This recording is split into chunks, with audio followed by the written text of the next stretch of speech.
Well, good afternoon. I was about to say good morning, everyone. Good afternoon and welcome to our Come Back Stronger webinar today. Um, very excited to be here with you and mostly excited that today is not going to be solely Early Learning Indiana joining you, but that we've invited some very special guests along to join us for the ride here. So let's get started. As you may note here, we have a couple of the information just to keep you started. We will be answering questions at the end of our webinar, so please type your questions into the questions box on the right-hand side of your screen. And as with all of our previous webinars, we'll have some information out for you to view when we're finished here. So we are gathered today very excited to talk about our support types for our Come Back Stronger Fund and to do some awardee highlights from some of our programs who gave exceptional applications for our first round of funding. As we go through today, we're going to be looking at the Come Back Stronger Fund Award Summary, including both of our first rounds of funding that has gone out to providers across the state, looking at the support types that you can apply for in funding, and doing some grantee highlights about those support types. I think it's one thing for Early Learning Indiana to share ideas about what you can do, but it's a very different thing to be able to hear from providers just like you that are going to help understand what their issues are right now operating in a post COVID-19 environment and how you might do similar things within your program. We're going to round out our time here together with some opportunities for support and some Q&A. Would like to note for everyone, if I have not met you yet, my name is Natalie Brake, and I work with Early Learning Indiana, and I have the privilege of working with providers all across the state, both with the Come Back Stronger Fund and with many other of our initiatives. I will say I have had the most fun possible working on this fund so far, seeing the applications come in and the inquiries we have, and I'm really excited to continue to encourage eligible applicants to get their applications in. We have given out a significant chunk of our fund already, but there are still many opportunities for those eligible providers across the state to be able to apply and possibly receive funding. So I know you're probably wondering just how much we have given out. So in our first two rounds of the Come Back Stronger Fund Awards, we have given out $4.8 million. Now, $4.8 million in and of itself, I think is impressive, but I actually think this next number that's on the screen is the most impressive number of all. These 340 awards that we've given out represent 17,007 seats that have been reinforced. What that means is these are opportunities for early learners within our communities across Indiana that we have ensured are able to be filled because of the practices put into place. So the funds go to support the providers and ensuring the safety of those children to be able to come back into those seats and to be able to learn, interact, and play. You'll notice that $4.8 million is just about a third of our total Come Back Stronger fund. So again, if you are an eligible provider and you have not completed and submitted, or you have not begun an application for the Come Back Stronger fund, we highly encourage you to do so. Just a reminder of a couple of things, key details around the fund. So we know that the Come Back Stronger Fund is designed to reinforce Indiana's supply of high quality early learning opportunities and to support providers across the state who are committed to serving vulnerable family populations. And we define those vulnerable family populations as being children and families that are at 200% of the federal poverty level or below.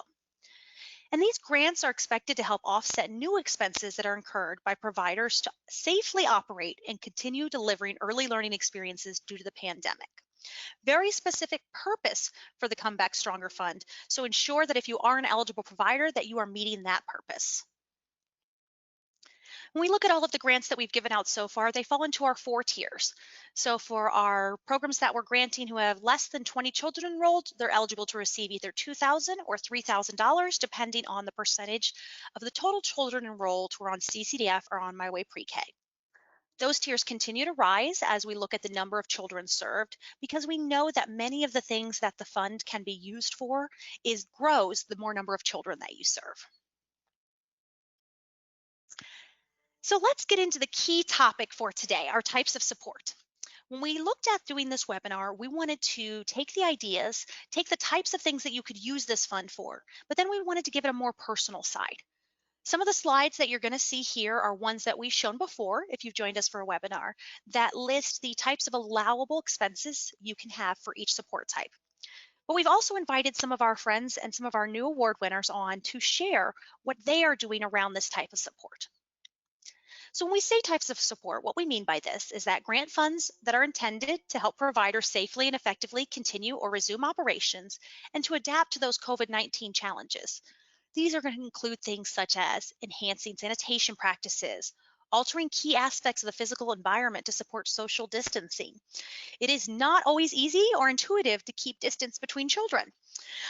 Adopting new staffing models that minimize exposure. So changing up the way that we position our staffing in order to keep as safe an environment as possible. Expanding to serve more children in response to a depletion in community supply. And then investing in things like personalized sets of materials and toys to limit cross-contamination among children while maintaining an environment that still stimulates child development.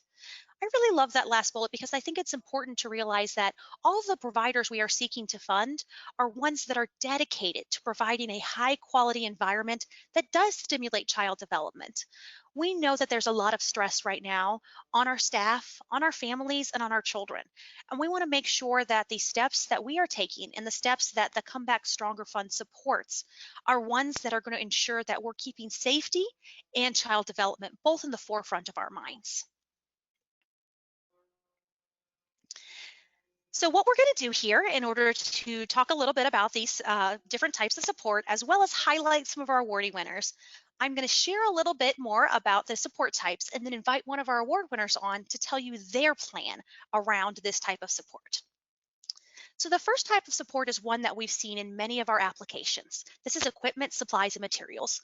Replenishing previously existing supplies or offsetting new expenses that are required to adhere to social distancing and safely serve children and families. Allowable expenses here are things like personal protective equipment, individual learning supplies, meal preparation and packaging, and cleaning supplies. These are things that we know every site that is operating high quality early childcare right now needs in order to be safe. Related to this type of support are physical environments. What we're looking for here are short-term investments to support environmental improvements that will enable that social distancing and provide accommodations to allow providers to safely care for children amid regulatory capacity limits. Some examples of this could include ventilation equipment, temporary space rentals, or physical barriers just to separate spaces with children. So having shared these as some of the types of support, the two types of support, I'm really excited to invite on our first guest. So I'm going to ask Stephanie if she would like to pop into our webcams and join us.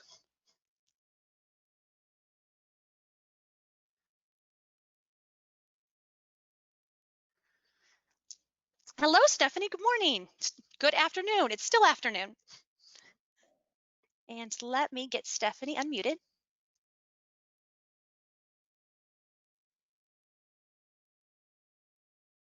Stephanie, you might have to unmute yourself there. Up there it goes. Yes. Good afternoon, Stephanie. Good afternoon. Hello. Good, I'm glad. So I had the first technology glitch. I don't know if you noticed at the beginning when I had my camera come on and off twice because I couldn't get it on. So yours is the second. You don't get to have the first. All right. Well, Stephanie, first I would just like you to tell us a little bit about your organization. And I'm actually going to go to the next slide because I want to show some of the pictures you shared with us as you talk about it. Okay. I am the owner and primary child care provider at Little Ladybug Learning Center. We are an in-home child care facility, and we are so grateful to have received this grant to bring us back stronger from dealing with the COVID-19 situation. Yes, and I love the photos that you shared and the joy I see on the kids' faces. I know it had to have been stressful as a family childcare adapting to this, especially with some of the limits that you might have on your space. So tell me, how has the COVID-19 pandemic negatively impacted your program specifically? Well, it definitely impacted our program. We did close as of March 13th, so we've been closed quite a while. Our families, luckily, were very understanding of needing the closure, and we worked with them to find alternate care. So that was really the main concern, and just being able to figure out how to safely reopen again for our families. And this grant has been an amazing opportunity for our program to be able to get the necessary supplies to reopen. That's really good to hear. That's the exact point. I think that's one of the reasons your application really stuck out to us is the understanding that you have and the fact that you do want to keep serving your families and your communities. So your submission for the Comeback Stronger Fund had two different support types on your plan. First, can you share with us your plan to use the funding to purchase those equipment, supplies, and materials we talked about, and why this is such a need for your early learning program?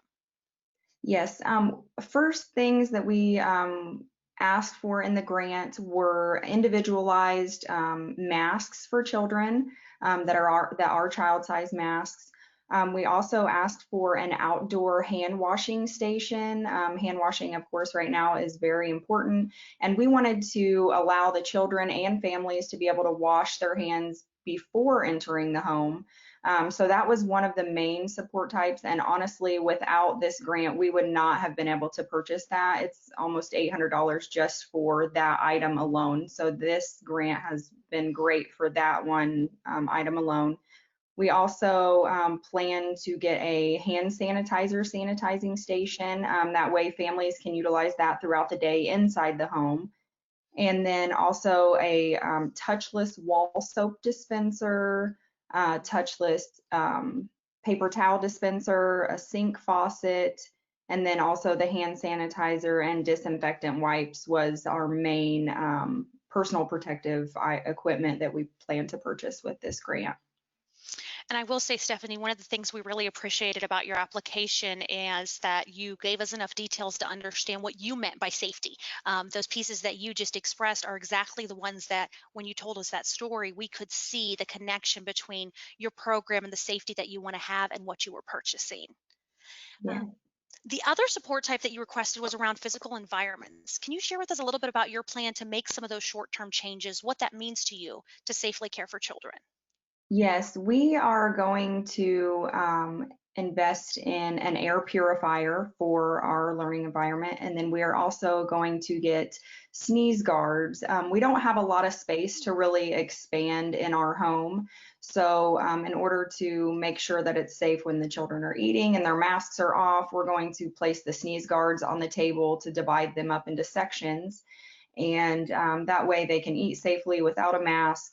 And then also we will be using some markers to make it a vertical writing thing that you had actually suggested, Natalie. I absolutely loved that idea. And I think the kids are just going to absolutely love that. And I have to say, I completely borrowed that idea. I've been stalking the Facebook pages, looking as people talk about how they're making changes and what changes. And I saw some pictures of some that were using that, and I just loved it. I like the idea of taking some of the changes that we have to make to the physical environments and making them useful parts of how we engage with children in the room. Plus, I'm a big fan of just vertical writing and drawing anywhere, as I'm sure many of the kids in your program probably are. Yes, absolutely. They love to draw and write and anything they can do with the markers. So that was a perfect recommendation.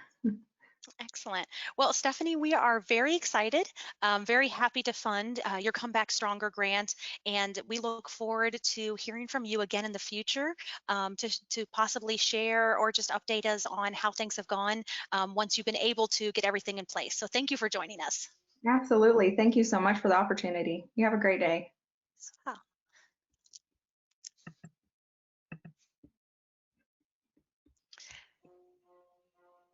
Okay, so that was Stephanie giving us a little bit of information about her purchases. And I have to say, I love those pictures again. I think when we think about the impact and we talked about those seats that were reinforced, I think sometimes it helps us just to have that visual that every one of those seats belongs to a child who's in our care across Indiana that you know and that operate for the providers that you know are operating.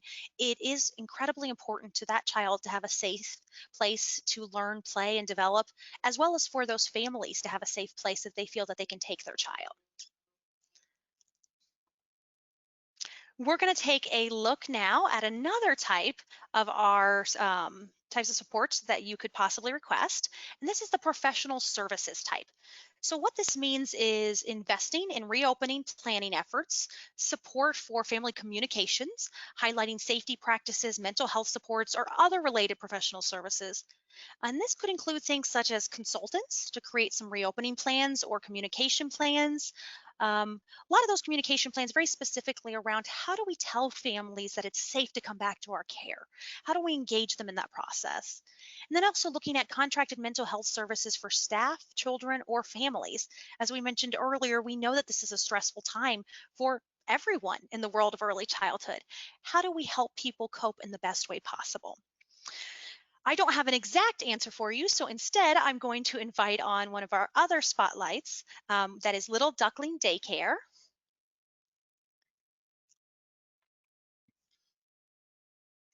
And we will have Cindy Bridges joining us. Good afternoon, Cindy.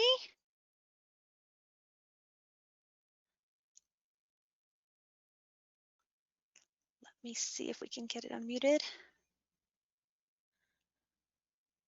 Okay, there we go. How about Okay. that? Good afternoon, Cindy. Hi. Good afternoon, everyone. How are you, Natalie?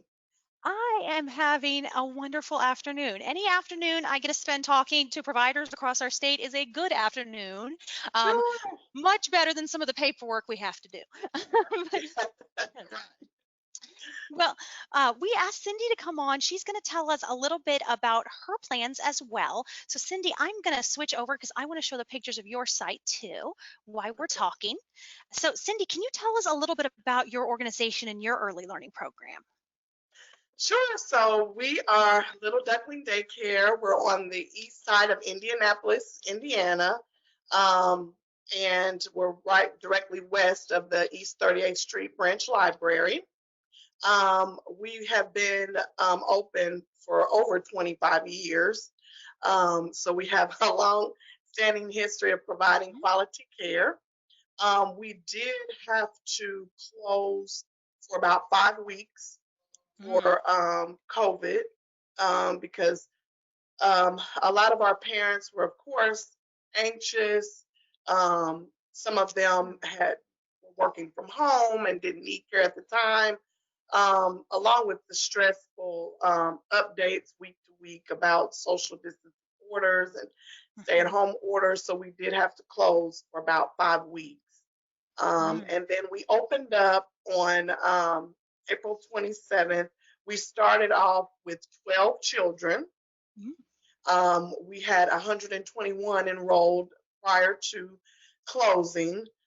So we started off with 12 kids. And as of today, 72 kids have come back. It's not Oh, the same kids every day. We may have mhm. 60 today. We may have 65 tomorrow. So yeah, but we're steady but surely coming back to our new normal. I love the way you say that, and I have to imagine when I think about the early childhood providers that I know, how excited those teachers were to see those kids again after those 5 weeks away for the ones that were coming back. It's a big disruption to everybody's lifestyle, and so being able to be Yeah. back with those teachers, those staff that they know and care for in a safe location, that's just really priceless for your kids. It is. And we did keep in touch, of course, with our families while we were out. But it's nothing like seeing each other face to face. So while everyone was excited about coming back, there was still some anxiety about what that would look like, what that would mean for staff as well as families, as well as children. Children weren't used to seeing our faces covered with masks. So, you Yes. try to smile with your eyes as much as possible. But that in itself was quite different than what they were used to. So, Mhm. just kind of taking the time to explain to them what was going on, patient, a lot of nurturing. Mhm. I think Yeah. that's something I don't know that I ever thought we would need as a skill in early childhood is smiling with our eyes, but it Yeah. is now. Um, Yeah. So I want to ask, your submission for the Comeback Stronger Fund had two of the support types. So one of them was already previously mentioned, but I'd still like you to share a little bit about it because we really did appreciate how you wrote out your application too. You said you were going to use some funding to purchase equipment, supplies, and materials. What were you looking to do, and why is this a need for your early learning program? Sure. So right now, we do have our classrooms are nice sizes, but materials are to keep from cross contaminating. Mhm. You know, we have materials that the children share, and it's hard to tell children, you know, that you can't share things that they're used to sharing. Mhm. So we want to be able to provide materials for each child, so they can still play together, but with their own materials. Right now, we have what we call yuck buckets in the room, and so once a child has touched that, it goes into the yuck bucket. Well, you can imagine those materials are in that bucket, you know, really, really fast. So we want to be able to provide materials for each student with their own containers, their own labeling, so we don't have to disinfect as often. We're Mhm. also looking into, we are a bend in facility. So our kitchen is on the same campus, but it's in a different Mhm. building. And we're just separated by a porch, but they call that vending in. So we want to get supplies and like food warmers, containers, storage, so that we can bring the food over here in a you know, safer manner. And also, we were looking into the Clorox Total 360 machine that disinfects the whole Mhm. building. A lot of restaurants, hotels use them, and so although we're cleaning all day anyway, Mhm. this situation, of course, we have to clean and disinfect more often. But with that machine, it will disinfect more effectively. And so just some other materials that will help us to keep those safe distancing orders and not invade the children's normal practices as much as possible. Yeah, I love that you mentioned that and speak to it because it is such a balance right now. You're trying to keep it safe, but you're still trying to keep it appropriate for children. And so I Right. like the thoughtfulness that you put into that of how do we take something that they're used to sharing and, say, I mean, you can't say, well, somebody's played with the blocks, now nobody can play with them for a Right. long period of time. When you've got those kids who've just now learned how to take a turn.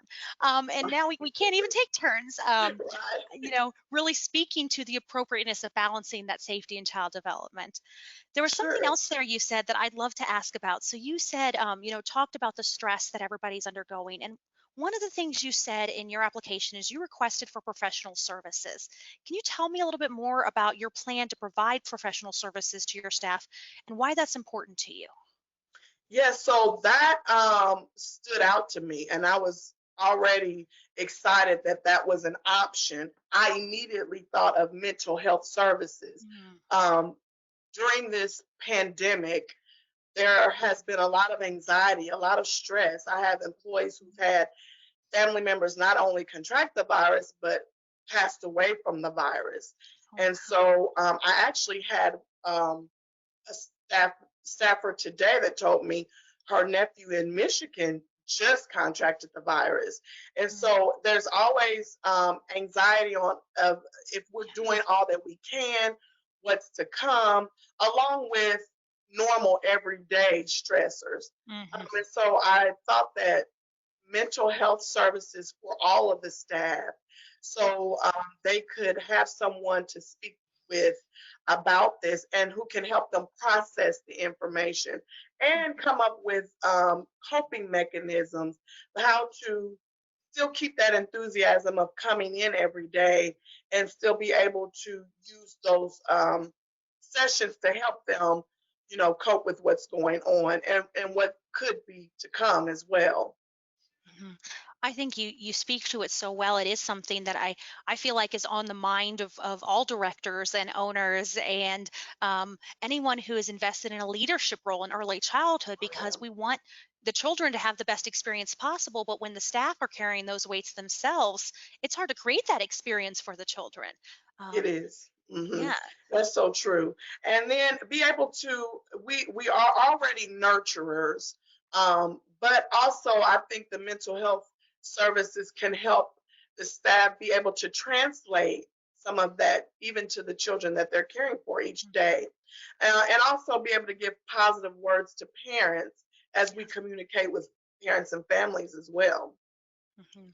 I think you definitely show that you get it. It's all intertwined. You know what our families are going through, what our children are going through, what the staff are going through. Really an amazing piece that we can have there. Thank you so much. I agree. Yes. I agree. I think it's awesome that it's even an option. Hmm. Well, thank you, Cindy, for joining us and sharing that story with us. I think it definitely speaks to mental health has come up in several applications. I would encourage anybody who has not applied to consider what you could do with your staff and your families around mental health. And because we've had so much interest, we actually have planned another webinar just to focus on that topic. It is Oh, such an great, important one, great. and we want to ensure that we are supporting and lifting up the staff when it comes to mental health. Yes, yes. My pleasure. Thank you for the opportunity. Awesome. All right. Well, we will say goodbye to Cindy. We'll see if we have Bye, any everyone. questions for you in a little bit. Yeah. Okay.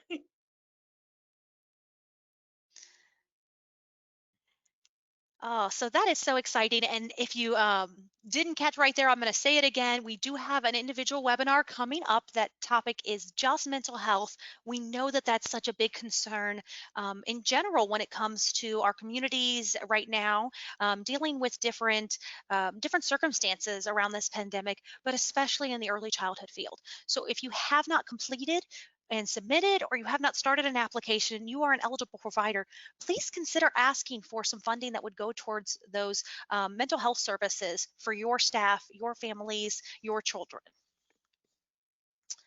Okay, for our next type on here, we're going to be talking a little bit about replacement supply. Replacement supply is one of my favorite things to talk about, um, mostly because I think everybody already knows we are operating without enough high quality early learning for all the children in Indiana who are in need of that.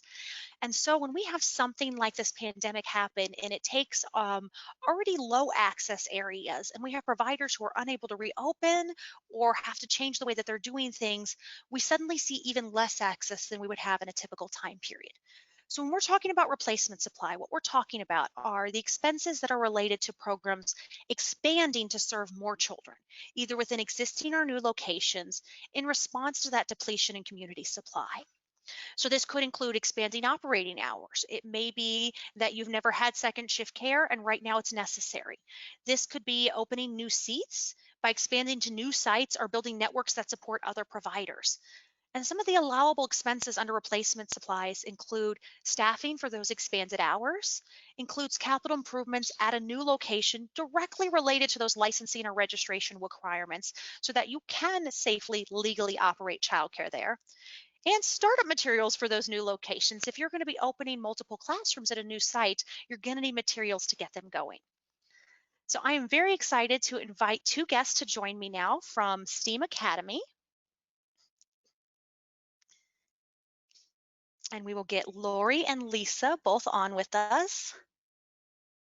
Hello. And let me see if we've got sound working because that has been, see, good Yes, afternoon. are Can you we guys? working? Yes. Good Okay. afternoon. Hi. Hello. It's the small things in life, but sound working right on your webinars is really, really exciting. So, okay. I Well, just wanted to thank the two speakers really quickly that we've already had some discussion while that was happening. So thank you guys so much, and especially the mental health. That's something that we're very concerned about as well.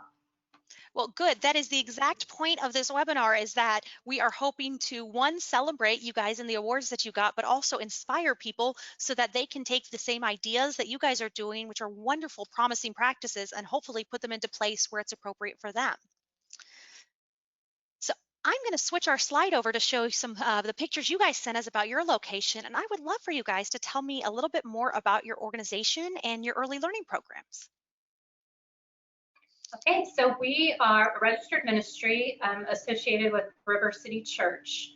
And right now we have two locations. One's located in the church, and then STEAM Academy is across the street from the church. And STEAM Academy opened because we wanted to take traditional learning and pair it with critical thinking skills and hands-on learning. So we do a lot of STEM with hands-on learning and inquiry-based learning. So the teachers ask lots of questions to try to get the kids to critically think.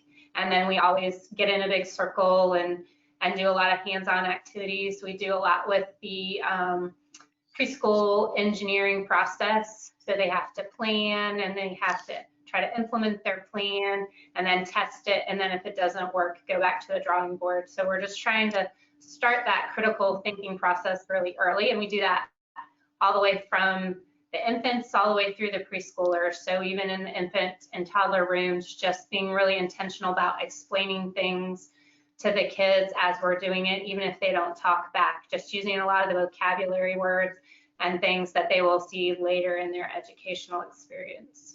Yeah, and what I would add to that is just part of our mission from the beginning is to reach vulnerable families and to help them. So, for example, the STEAM site is in our community center, and we offer different things along those lines. But our goal is to see we have poor pay families. Prior to COVID, every site locally was on wait list anyway. But our goal is to see us to have high-risk kids in seats. And so we're also thankful to have gone through the PASS equality process, which has raised just multiple different parts of our curriculum and teacher and training and things like that. So we're looking to do better all of the time, but also our primary purpose is to support people who may not have high quality learning available to them. I think you guys speak to that so well. As you were talking about that, I kept having pop into my mind all the essential skills that children learn before the age of 5, and how having those environments where they can do that inquiry, where they can try things and have adults who are helping scaffold that language for them, really makes a difference in their ability to have those positive experiences and to build all of those skills that they need in order to have, a very highly effective, wonderful life. How has the COVID-19 pandemic changed what you guys are doing? How has that impacted your program? Yeah, well, we have faced a lot of challenges, as I'm sure everyone watching has, with loss of enrollment. We're still not back up to where we were prior to COVID-19, and some loss of staff. So we've had to remanage and rethink multiple different things, but we have an amazing team, and we've all worked really well together to accomplish that as best we can.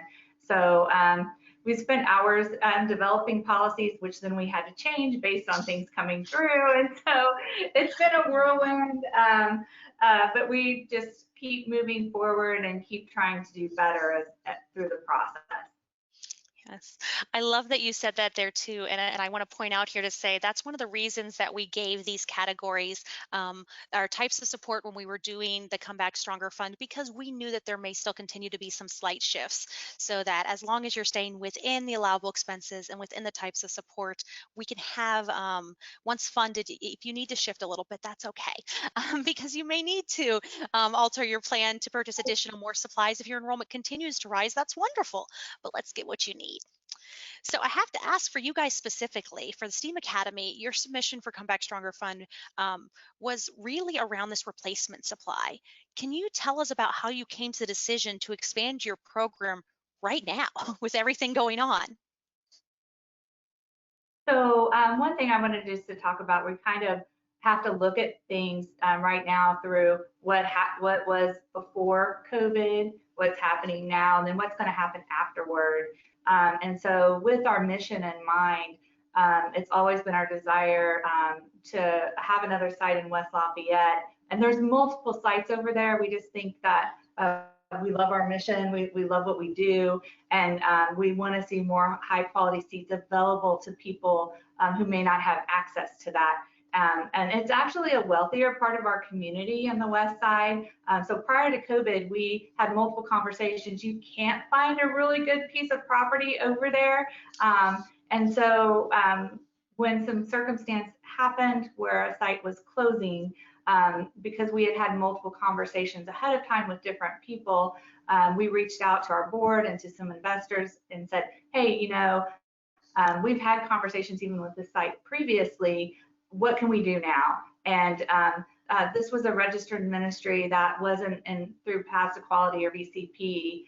So we thought we could raise a level of quality care there, but we could also help them not be closed. So we reached out to them, talked to them, and our heart during COVID is to provide care for essential workers, which happened to be the reason we were able to stay open in our locations.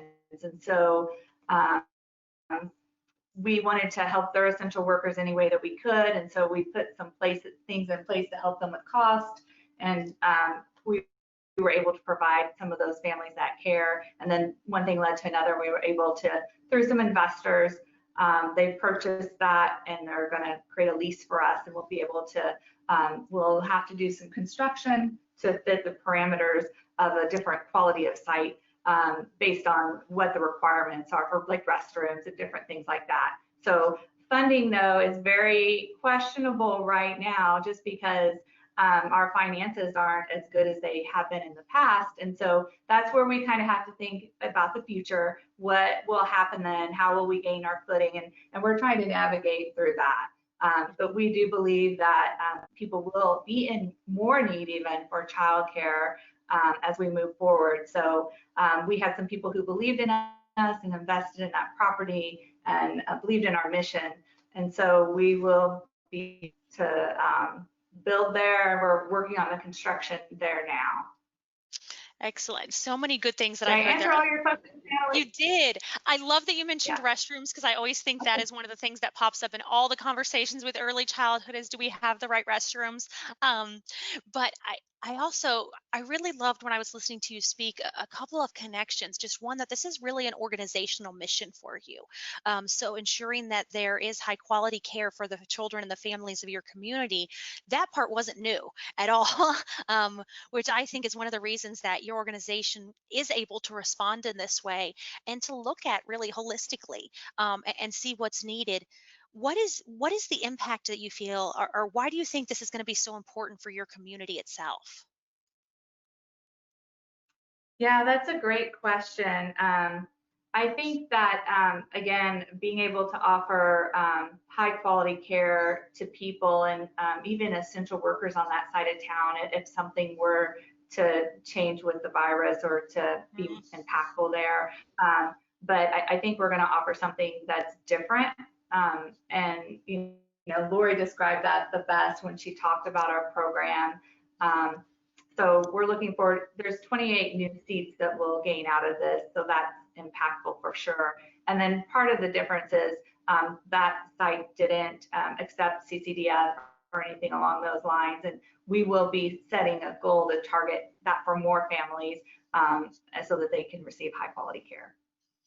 I think that is amazing when you think about the needs of the families, for the essential workers, for those who are eligible for CCDF, having another option that's a high quality option to choose from.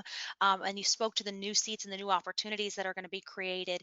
We know that in this time of COVID-19 and all the pandemic and pieces that we've done, as we've seen access shift so abruptly within the communities, I hope that those who are on and are able to listen to your guys' story that could be in a similar situation where it fits with their organization, it fits with their community, they can get the support the way you talked about, that maybe that they're inspired to take that step and look towards applying for and using some of their Comeback Stronger funds to build up some of that replacement supply.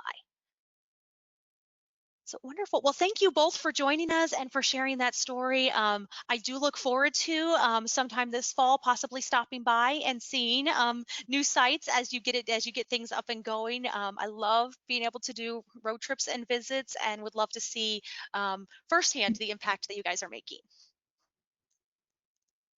Thanks for having us. Thanks so much. Thank you. All right, and we have one more program that we would like to highlight today as one of our high achieving programs that we're looking to fund. And this one, we're going to talk a little bit about staffing. So staffing is a big concern always for early childhood providers, but specific to the Comeback Stronger Fund, we're looking for staffing to pay substitutes or transitional staff costs that are related to accommodating those limited group sizes. So that would mean things like additional staff to cover staffing when you split up groups in order to meet the enrollment needs, staff costs to have somebody taking those temperature and wellness checks, and additional staff at some of those prime times of opening, closing, or meal times because you may be changing what you're doing. So I have on here and joining me from our own Day Early Learning Centers, Christine. Christine, good afternoon.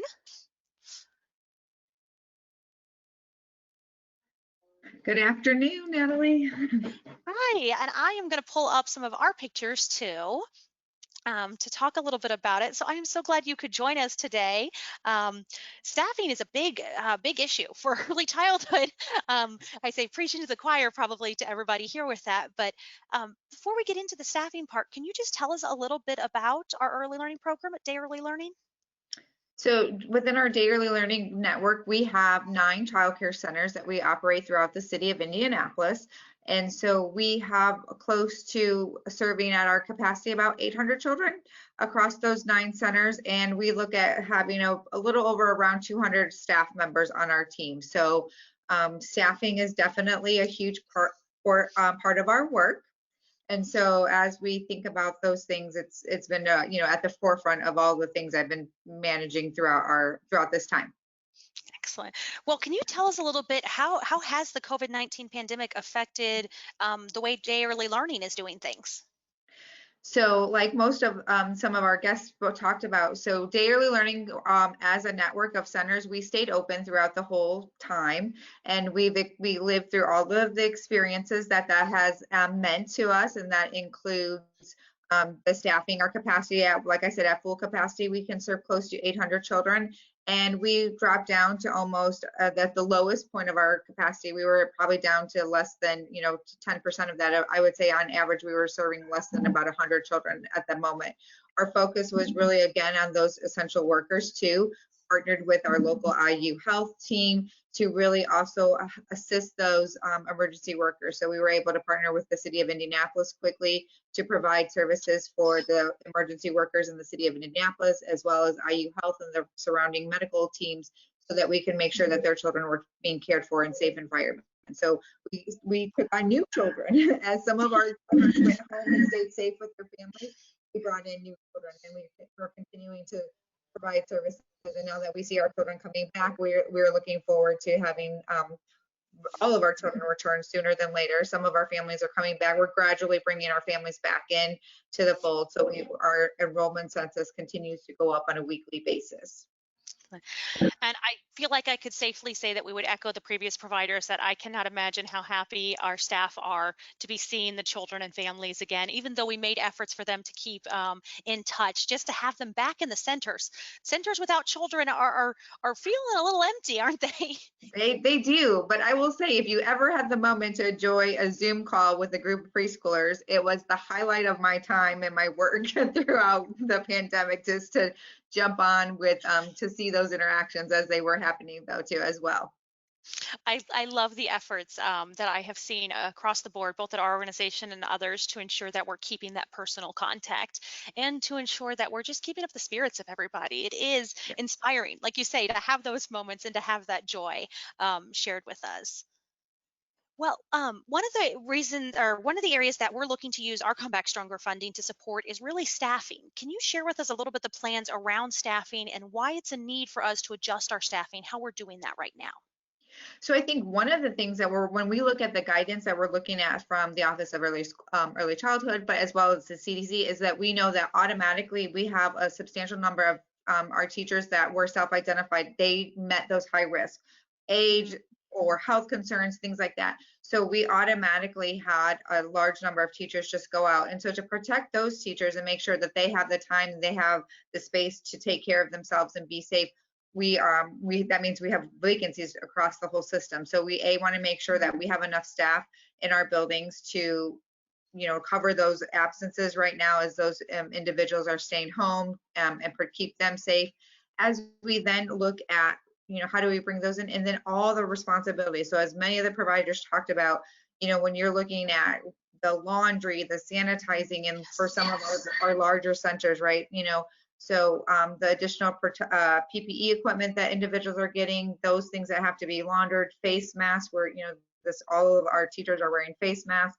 Children over the age of 2, we're looking at making sure if it's feasible that they're wearing masks, and we're doing some of the things.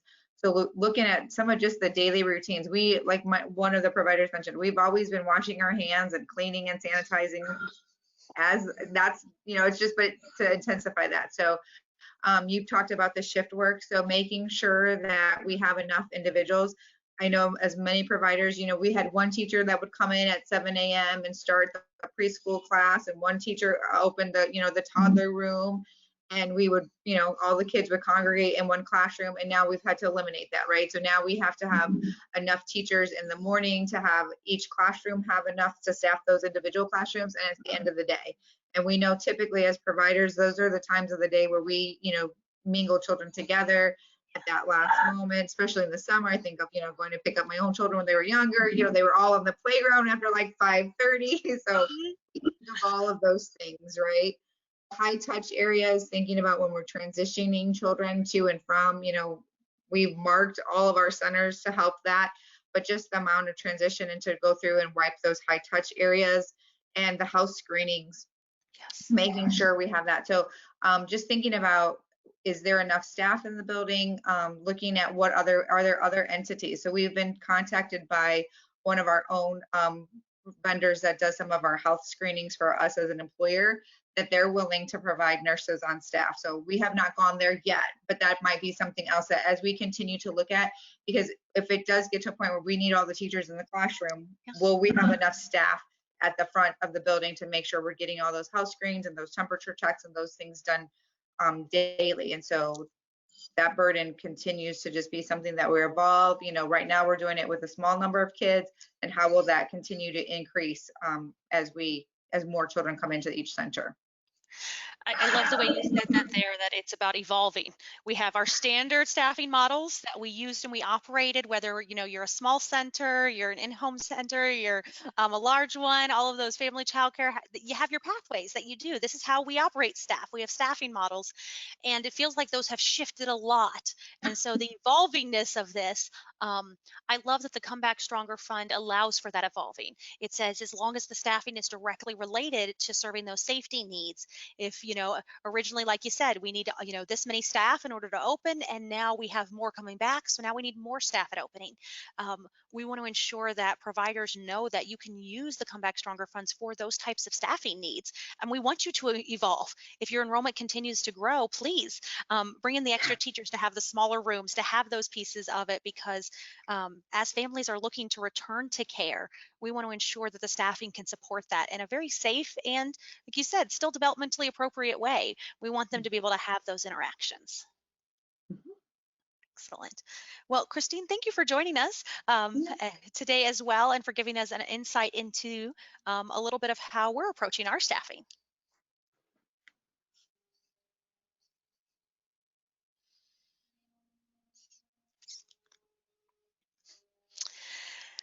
Before we get into our questions, and we will open it up to see if we do have questions from just across the board, I want to remind everyone about a couple of upcoming opportunities for support that we do have.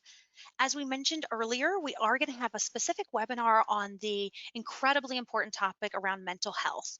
So we would encourage anybody who's interested in learning more from some experts in the field on what you could be doing around mental health, particularly in this instance, but also just to support your staff, your children, and your families in general, to join us on Thursday, June 25th from 1 to 2 p.m. Eastern Time. We're also going to have another awardee highlights webinar a little bit later in the month, as we get towards the end of giving out all of our Come Back Stronger funds, to do something similar today and to be able to highlight some of those winners that we've seen and the practices that they are doing. And that will be Thursday, July 23rd from 1 to 2 p.m. Eastern. You can register for both of those on the Come Back Stronger website. We also suggest you follow us on our social networks because we're going to continue to share out information. We're going to continue to share tips and awardee highlights and quotes and ideas that you could use within your center. I love that some of our guests mentioned today that they got ideas just from listening to each other today. When you're able to talk with other early learning providers about their approach to using the Come Back Stronger funds to open or to reopen or to continue to grow enrollment safely, it can inspire you for your own actions.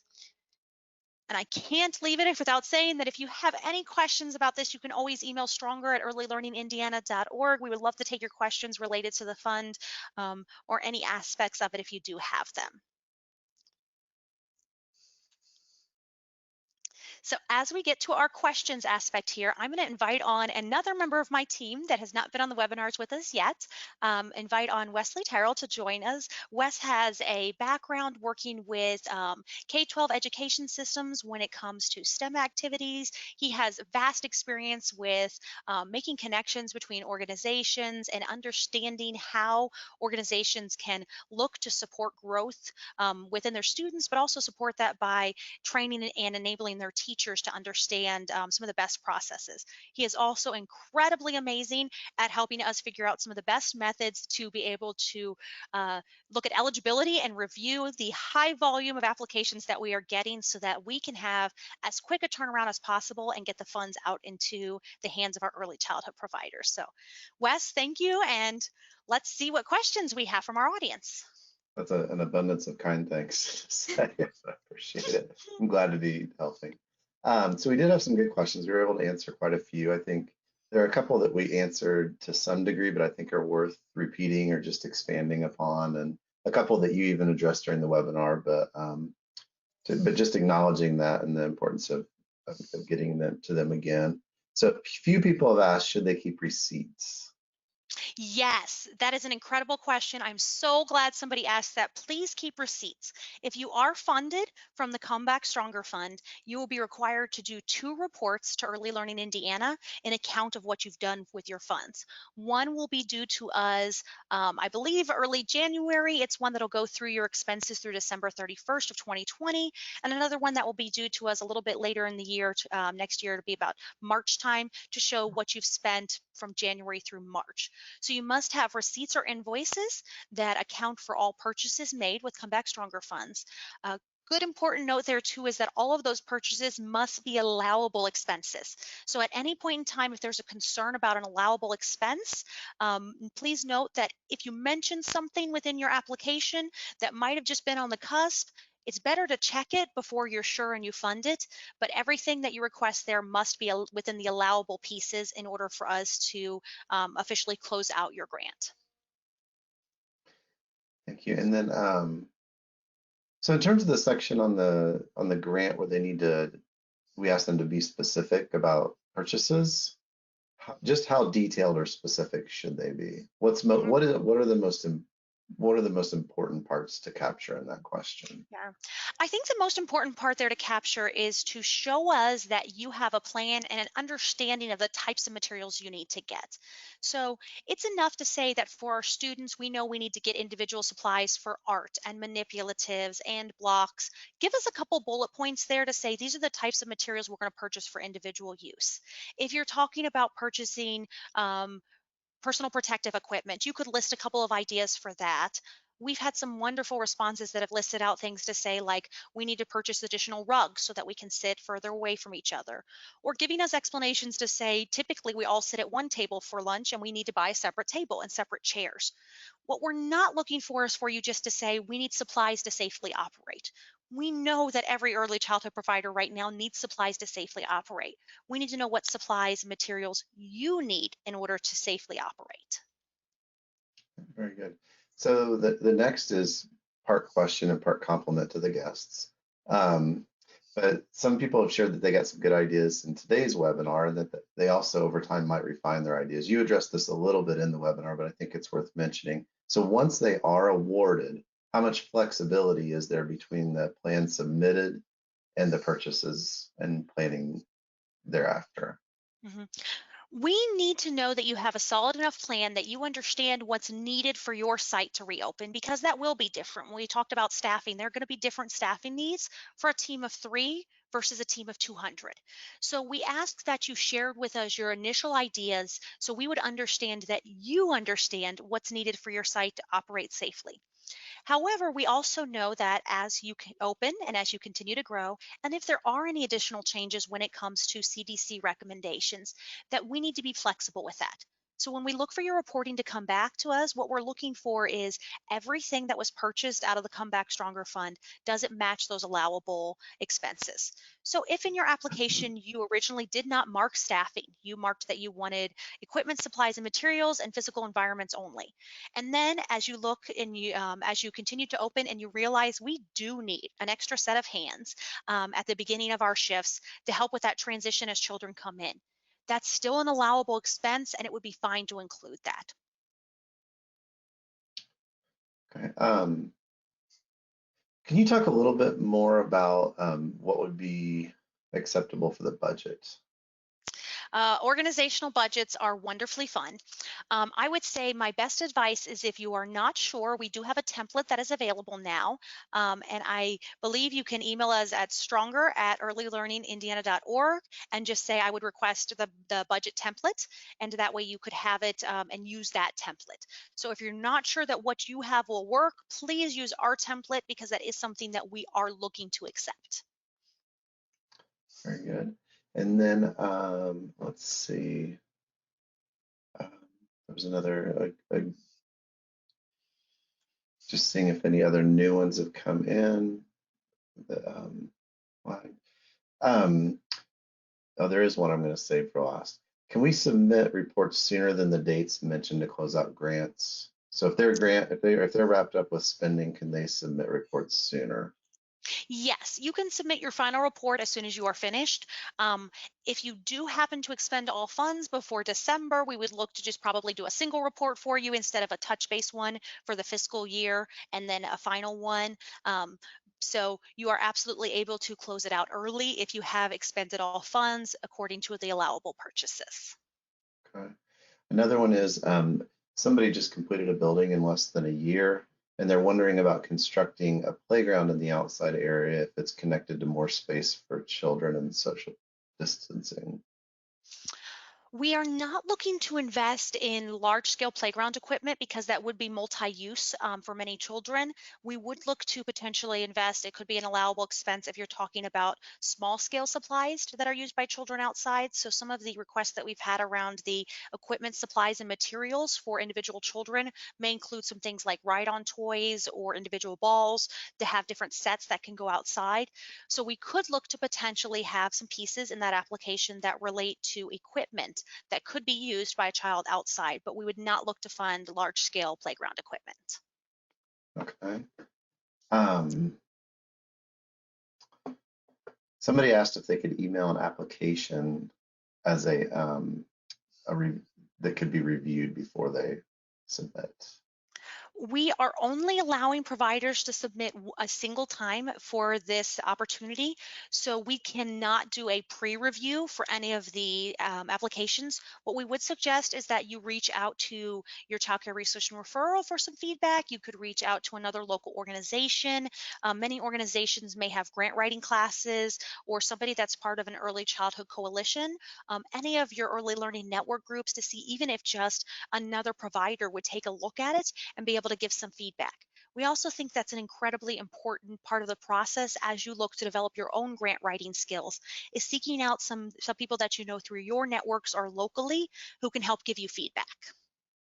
Yeah. I would also just add, read the FAQs before and after you submit. That'll set you up well, and if you follow those, you should be in good shape.